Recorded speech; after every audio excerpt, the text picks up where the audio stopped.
कोई प्रश्न?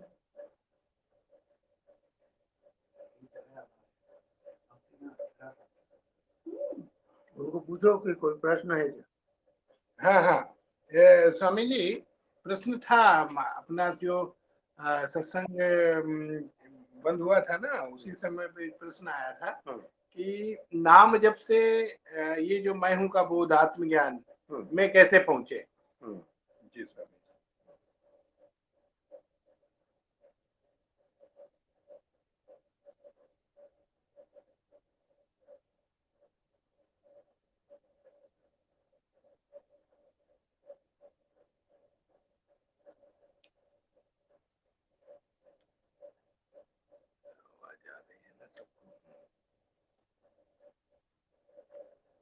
उसमें होश पूर्वक नाम जाप करेंगे,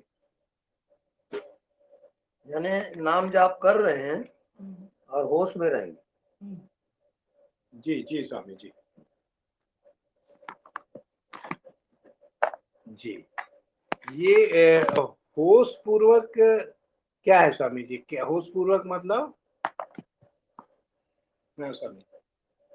जैसे बोले राम, जी फिर रुके, फिर राम, तो दो राम के बीच में जो गैप है जी उसमें जी होश जी तब आएगा। जी स्वामी जी।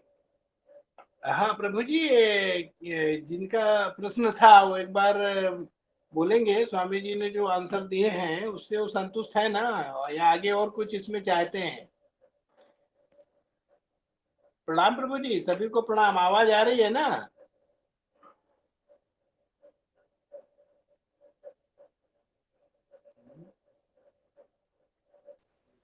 आवाज आ रही है। ये रोहित सतपति जी, आपका प्रश्न था शायद।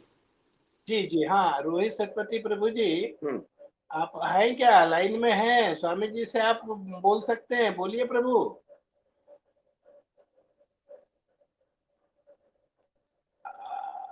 जी।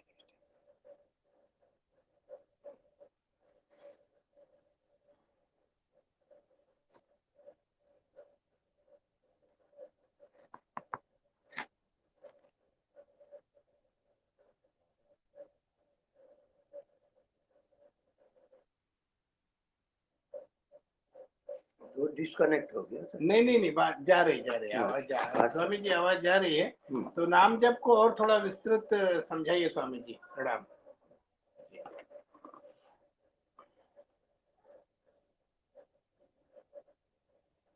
जिसको भी हमारी नजर जाती है, जैसे इसमें नजर गई, तो आप भीतर से बोलोगे राम, अब इसको रख दो। फिर दूसरा आया, फिर इसको बोलोगे राम, राम। फिर तीसरा आया, इसको बोलोगे राम। क्या है बोलो? जी जी, फोन का काम तो फोन पे दो। अभी ठीक है, बोल दी दीदी जी, बस अभी। तो जहां जहां नजर जाती है जी, आप वहां से राम बोलोगे, तब किसी को देखोगे। जी। कोई भी चीज दिखता है आपके भीतर उठेगा राम, फिर इसको देखे राम, इसको देखे राम, इसको देखे राम। तो वो क्या है? एक चक्र बनेगा और उसके बाद आत्मा प्रकट होगा, क्योंकि आप विषय रहित ध्यान कर रहे हो, विषय में आप रुक नहीं रहे हो। इसको देखे और राम कह के इसको छोड़ दिए, इसको देखे राम कह के छोड़ दिए, अब वो घूम रहा है पूरा। अब केंद्र हो गया राम, तो केंद्र में पहुंच जाओगे। ये मंत्र जाप का विधि है। उसमें भी बहुत सजगता चाहिए।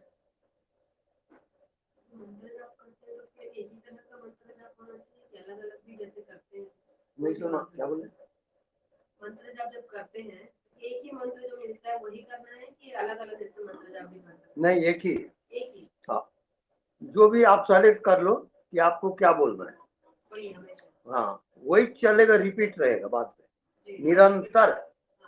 सोते जागते उठते बैठते एक एक श्वास में राम राम राम राम राम तो विषय हटते जाएगा और एक में आ जाओगे। उस एक का नाम है राम, जो सब में रमन कर रहा है। तो वहां पर मन आएगा जाएगा और समाप्त हो जाएगा, मन का अभाव हो जाएगा। तो मन का अभाव हुआ तो आत्मा प्रकट हो जाएगा। आत्मा का प्रकटीकरण क्या है? जो नहीं दिखता वो जीवित हो जाएगा। तब आत्मज्ञान तब होगा। आत्मा दिखता नहीं है, वो सबको देखता है।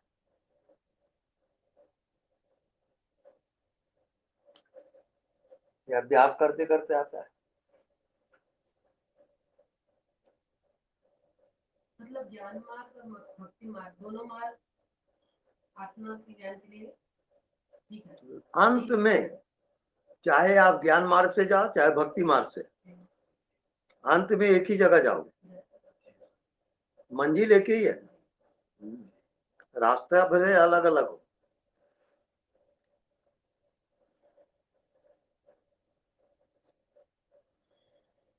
तो मंजिल क्या है? विषय रहित चेतना। अब आपकी चेतना विषय रहित हो गया। अब आपकी चेतना में कोई भी विषय नहीं है, तब आत्मा में जाओ।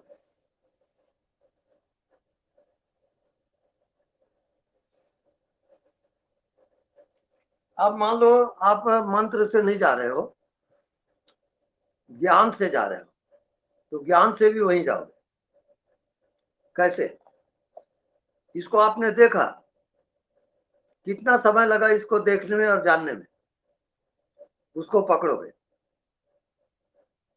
आप इसमें दूरी है और आपके अंदर जो जानने वाला है वो चेतन शक्ति प्रवाहित हुई और इसे टकराई, टकरा के वापिस गए, तब आपको ज्ञान हुआ कि ये डब्बा है।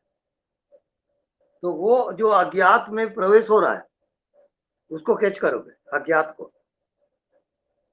वो हालांकि दिख नहीं रहा है, लेकिन आपकी चेतना प्रवाहित हो रही है। प्रवाहित होते होते इसमें टकराई और टकरा के फिर वापस हुई, तब आपको ज्ञान हुआ कि ये डब्बा है। उसको जानोगे आप, तब ये खाली नहीं है, फिर ये भरा हुआ है। उसका नाम आत्मा है। आत्मज्ञान उसको होता है। यानी जो दिखाई नहीं देता वो आत्मा है। अब दिखाई नहीं देता, अननोन है, उसमें आपको यात्रा करनी है। तो नहीं जानते तब तो बहुत कठिन है। तो गुरु के पास रह करके बार बार सत्संग करते हुए जो नहीं दिखाई देता उसमें कैसे यात्रा करोगे, उसको सीखोगे। तो उसका अभ्यास करोगे। नहीं दिखता उसको देखो, पहले दिखता है उसको हटा दो। अब नहीं दिखता उसी को देख रहे हो, तो विषय रहित हो जाओगे, तब चेतना में जाओगे। नहीं तो मन बुद्धि आपको रोक देंगे। जैसा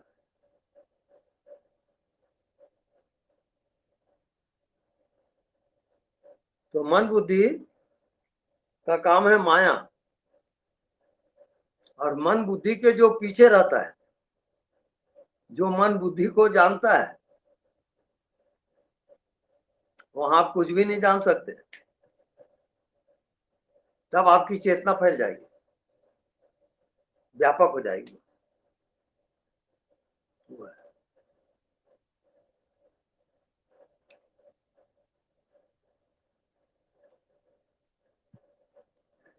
तो व्यापकता में जैसे हवा है, आकाश है, धरती है, ये सब व्यापक है। ऐसी आपकी चेतना पूरी फैल जाएगी पूरे ब्रह्मांड में। पूरा ब्रह्मांड एक हो जाएगा। तब आपको ज्ञान होगा कि मैं अनंत हूं। ये ईश्वर तो कहलाएगा। उसको आत्मज्ञान कहा जाता है।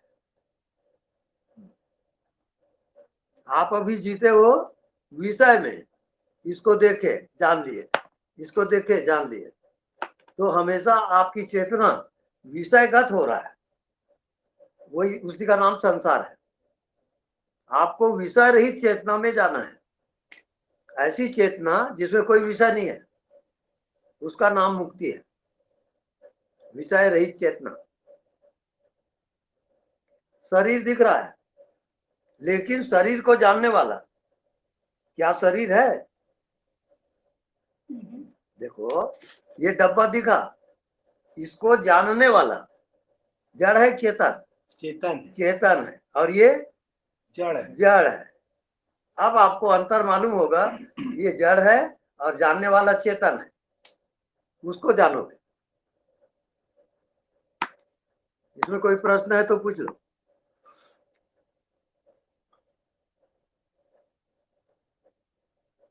प्रश्न नहीं है मतलब आप सब समझ गए। ठीक है, बहुत खुशी की बात है। जी जी नहीं समझ तो गए, अनुभव स्वामी जी, की बहुत प्रगति नहीं हुई। आनंद आ गया। नहीं नहीं, बहुत बहुत प्रश्न नहीं रहते हैं, बहुत ज्ञानी है एकदम, जिसको नहीं पता। गुरुदेव समझ में तो आ जाता है, लेकिन प्रकट हो जाना चाहिए ना। प्रकट हो जाएगा, ज्ञान हो जाएगा। समझ तो बुद्धि की बात है, समझ में तो आ नहीं, अब आपको इस समझ के लिए प्राण की बाजी लगाना पड़ेगा। तो प्राण जब उसमें जुड़ेगा तब उसका प्रकटीकरण। हेलो हेलो हेलो,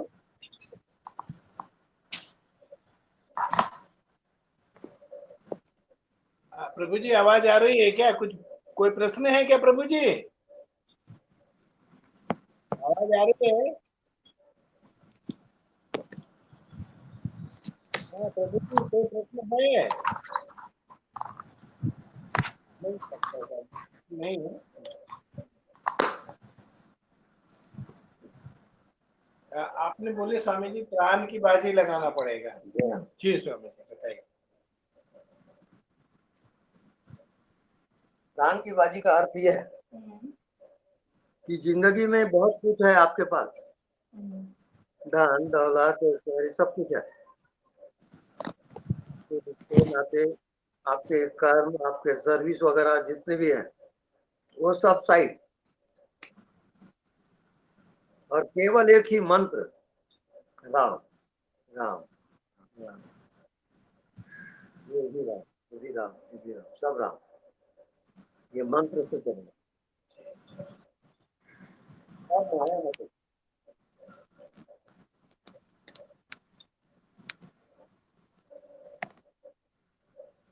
नाम जाप करने वाले के पास माया नहीं जाती, माया हट जाएगी।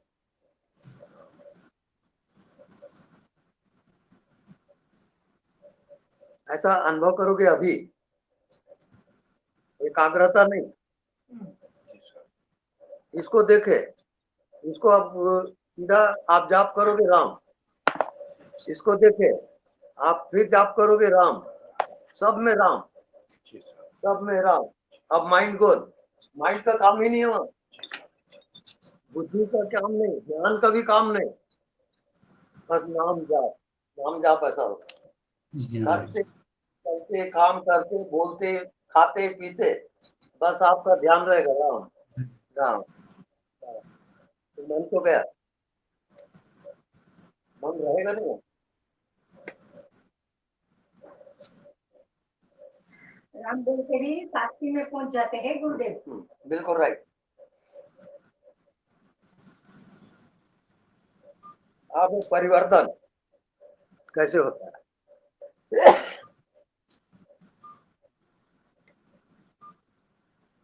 आप दूध को जमाए, अब क्या हो गया?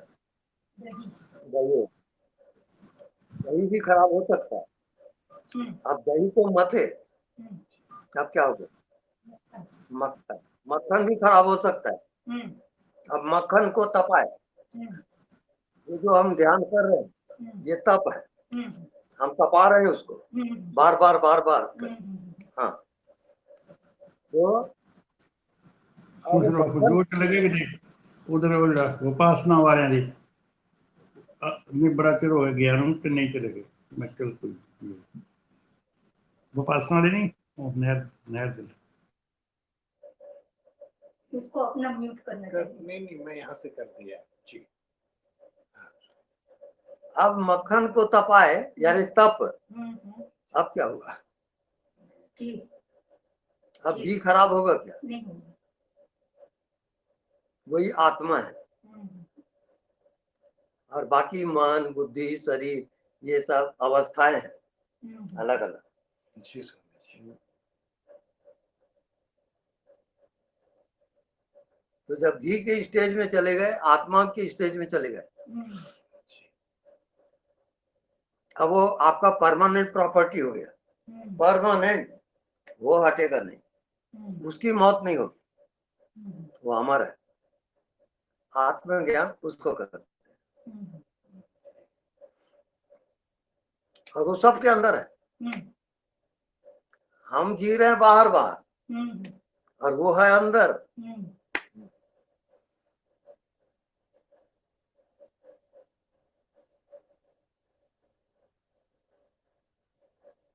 तो शंकर जी पार्वती से बोलते हैं कि तप आधार सब सृष्टि भवानी, ये सारे सृष्टि का आधार तप है। तपई ब्रह्मा, तपई विष्णु, तपई महेश। ब्रह्मा विष्णु महेश भी तप से हुए हैं, तो आप भी तप करोगे तो आप भी हो जाओगे। तपस्या का सवाल है, सिर्फ जान लिए समझ लिए छोड़ दिया ऐसा थोड़ी है। आप तपस्या करोगे, प्राण की बाजी लगाओगे, तब वो आत्मा प्रकट होता है, नहीं तो नहीं होगा। ये जो हम सत्संग करते हैं, ये हम आपको नक्शा दे रहे हैं, अब इसको तपाना आपके हाथ में है। खजाने का नक्शा हमने दिया, अब खजाने तक पहुंचना आपका काम है, मेरा काम नहीं है। मैं सिर्फ नक्शा बता देता हूँ कि वहां खजाना है, क्योंकि मेरा देखा हुआ है। ये अब आपको भी देखना हो, पाना हो, तो आप वैसे चलो।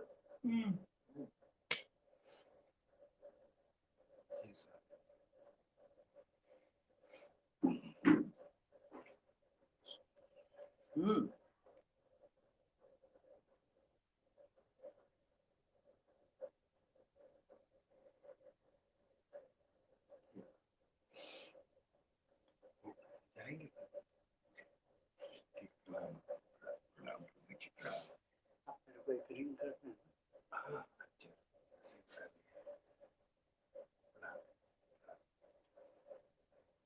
तो उपाध्याय चला गया क्या?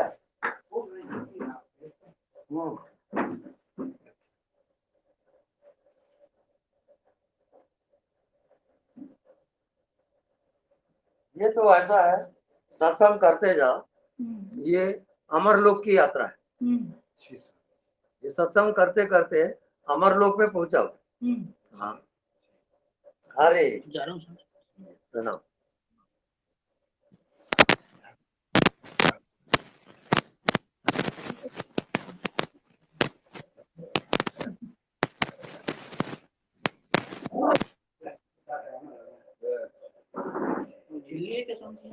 दिल्ली पड़ेगा।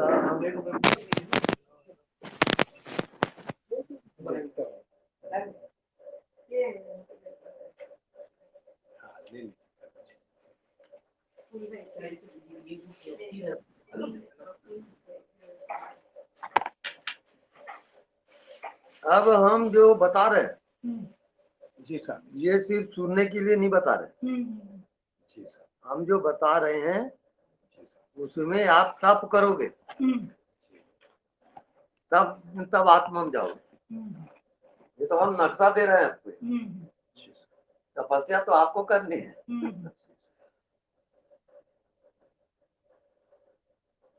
बिना तपस्या के आत्मज्ञान नहीं होगा।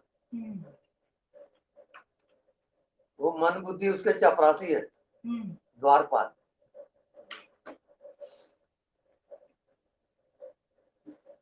वो मन बुद्धि भी आत्मा को नहीं जानते।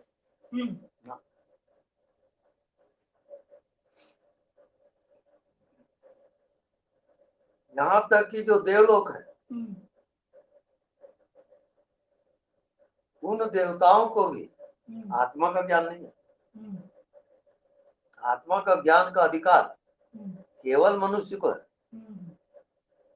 दूसरा किसी को अधिकार नहीं है।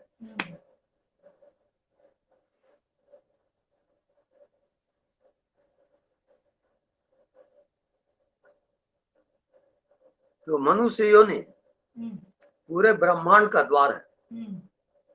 पूरे ब्रह्मांड में जितनी शक्ति है उतना एक मनुष्य के अंदर मौजूद है।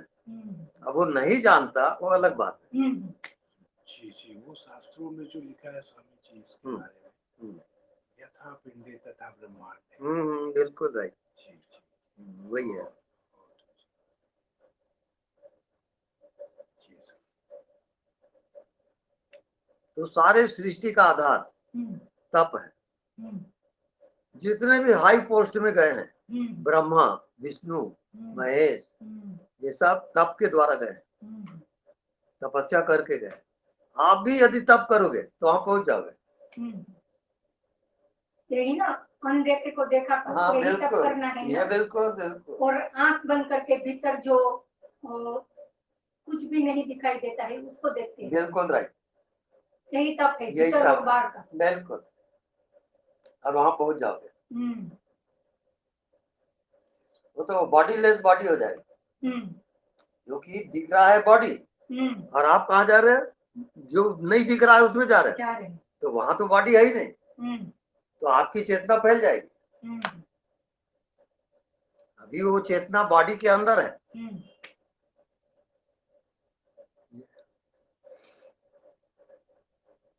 तो अगर देवताओं को मुक्त होना होगा तो देव योनि में मुक्ति का विधान नहीं है, और पशु योनि में मुक्ति का विधान नहीं है। केवल जंक्शन है उसका, केवल मनुष्य, मनुष्य योनि में ही मुक्ति हो सकती है। बाकी किसी योनि में मुक्ति नहीं होगी।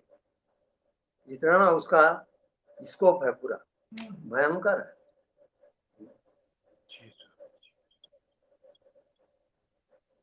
अब वो भी मनुष्य योनि में साधन वाले गुरु बहुत है। आत्मा वाला गुरु अगर नहीं मिला तो आप फिर भटक जाओगे। ये भी साधन वाला गुरु किसको कहते हैं गुरुदेव? जो मन बुद्धि को साध रहा है वो साधना है।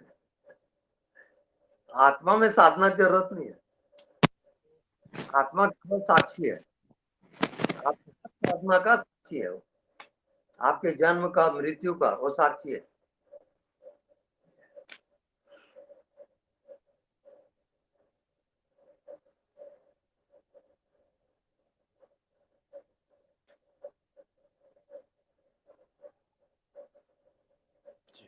तो वास्तविक जो सत्संग है ये बहुत दुर्लभ है। आत्मा वाला जो सत्संग है वो दुर्लभ है। साधन वाला सत्संग अलग है। आत्मज्ञान वाला, उसमें साधना का भी वो साक्षी है। शरीर दिख रहा है, उसका साक्षी रहेगा वो। जैसे आप समझो, इसको देखे तो वो देखने वाला क्या ये डब्बा हो गया? नहीं, आप इसके साक्षी हो। ये गिलास आपने देखा तो उसका पावर देखो कि वो देखते ही जानता है, वो उसका पावर है। उस पावर को समझो।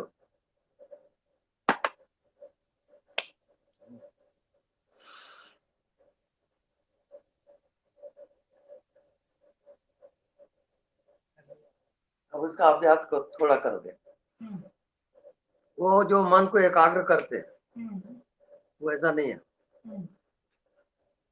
आप इस कमरे में जितनी वस्तुएं हैं सबको देखो, और देखने वाले को देखो। दृश्य को देख लिए, अब देखने वाले को देखोगे